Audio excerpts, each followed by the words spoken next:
Hi, boys and girls. I'm going to read this story to you, Captain Awesome and the Easter Egg Bandit. Mission Control, this is Eggy 1. Do you read me? Over, said Eugene McGillicuddy. He picked up a plastic egg from his desk and carried it around the room. We're now flying over Hilldale Elementary. Roger that? Roger. That's so not the way to decorate an Easter egg, said Meredith Mooney, the pinkest girl in school. She was dressed in a pink skirt that matched the pink bow in her hair. Her light pink shirt matched her light pink shoes that blinked with pink lights on the toes. What is that supposed to be anyway? She asked. Well, if you must know, mine, Meredith, it's Eggy 1, Eugene said. It is a ship that carries astronauts to the 12 slots on the orbiting space carton. Oh, good grief, Meredith said with a groan. She went back to her coloring her own eggs in different shades of pink. With only 4 days left until Easter, Miss Beasley's class was decorating eggs.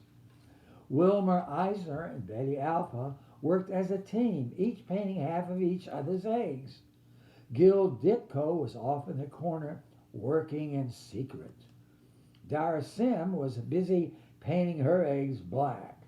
Evan Mason was gluing 2 eggs together to make a super egg. Miss Beasley walked around the class, checking the work of each student. That's good, she said. Very interesting, Dara. Oh, that's unique, Evan. Meredith, I see you're still staying with pink.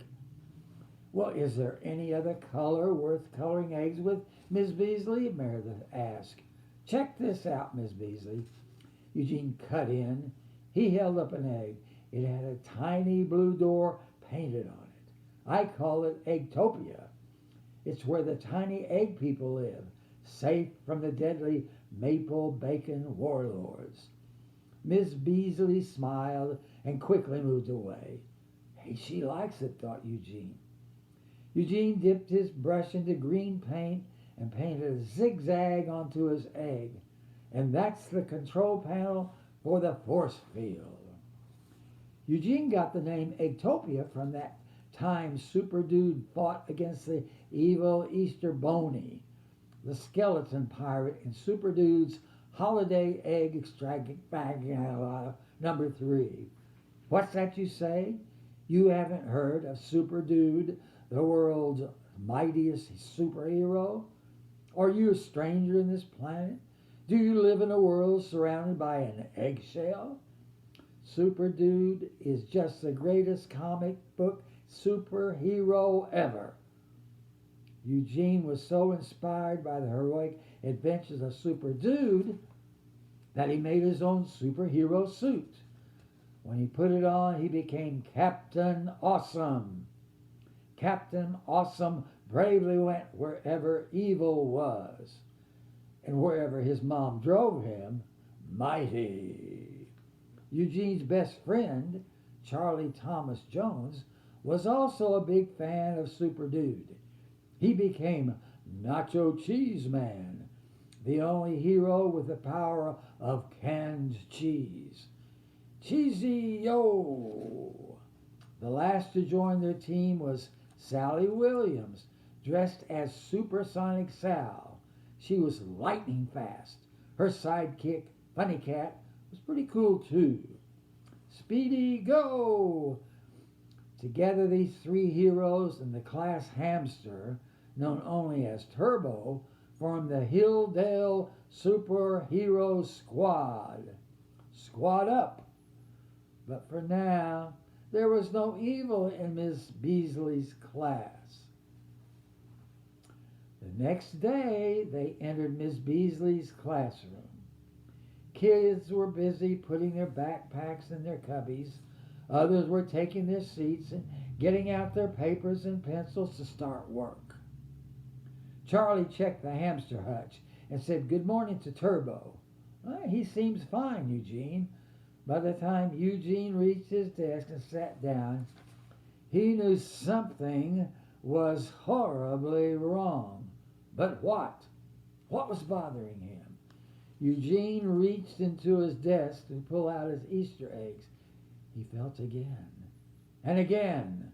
He pulled everything out from his desk and bent his head to look inside. His Easter eggs were gone. "Sally, Charlie," he whispered urgently, "check your desk." "My Easter eggs are gone," Sally gasped. "Someone stole our eggs." Charlie said. Eugene looked around. The whole classroom had been cleared of the colorful plastic eggs, but nobody seemed upset. This was just like Super Dude number 48 when Super Dude fought Pizzarita. She brainwashed kids into thinking they only liked plain pizza. Then she stole the pizzas from the school cafeteria and ate all the pepperoni. Eugene eyed his classmates. This was clearly a case for Captain Awesome and the Hilldale Super Squad.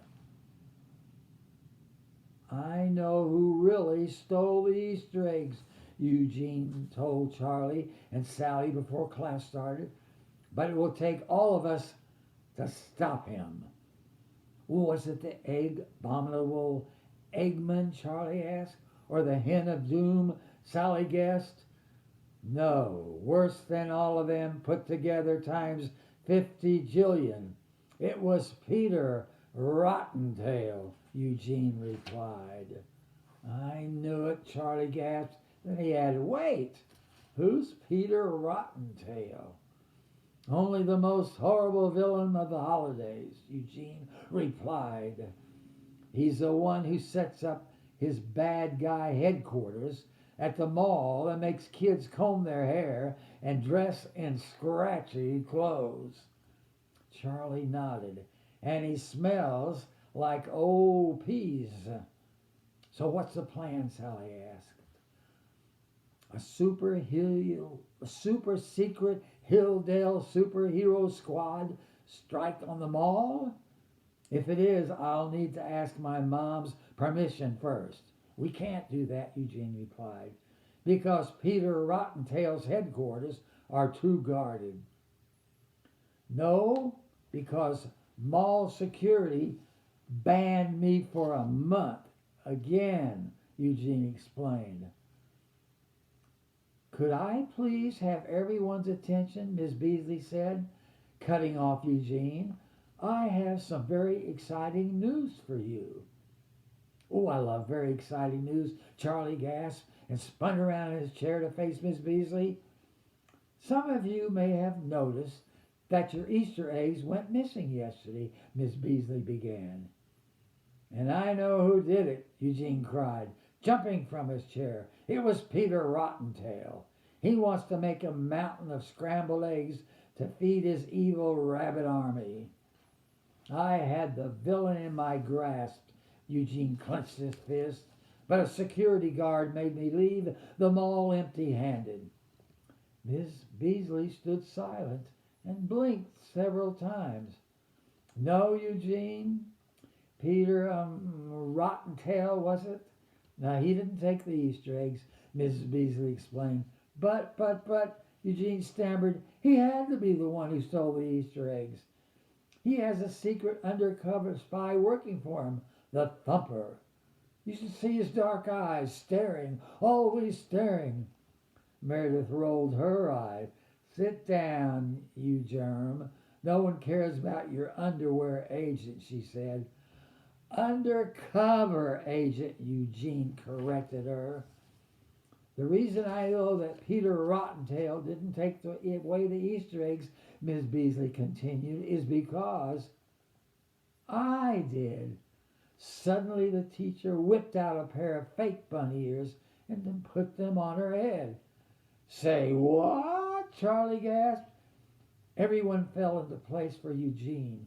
The shadow on the mall was Miss Beasley wearing bunny ears. She was the one he had seen in the classroom yesterday. But why did she take the Easter eggs? Why? Why? The question remained. In case you're wondering why I took the Easter eggs, it was to set up a surprise Easter egg hunt for everyone, Miss Beasley explained. Oh, that's why, Eugene thought. The classroom erupted into cheers of joy. Miss Beasley handed out Easter baskets. The kids raced outside to the schoolyard for the Easter egg hunt.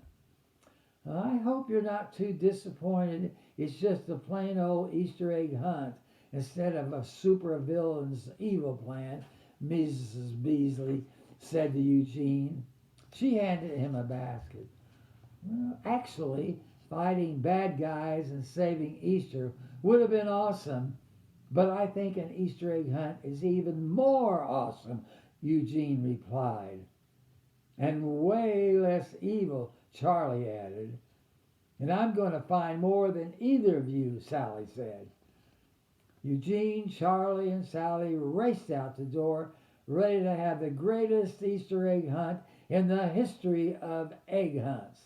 There was only one word that could possibly describe how awesome their day was going to be.